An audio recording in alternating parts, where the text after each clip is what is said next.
Hali ya taharuki imetanda nchini Kenya baada ya mwananchi mmoja kupigwa risasi na kuuawa na polisi wakati wa maandamano ya kupinga kifo cha bloga maarufu Albert Ojwang. Kwa mujibu wa vyombo vya habari, tukio hilo lilitokea wakati wa mzozo kati ya marehemu na maafisa wawili wa polisi waliokuwa wakilinda eneo la maandamano.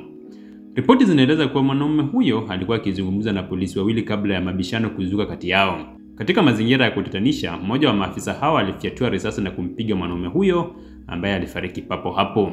Maandamano hayo yaliitishwa kutokana na hasira za wafuasi wa bloga huyo ambaye kifo chake kimezua maswali mengi na shinikizo kwa serikali kueleza kilichotokea.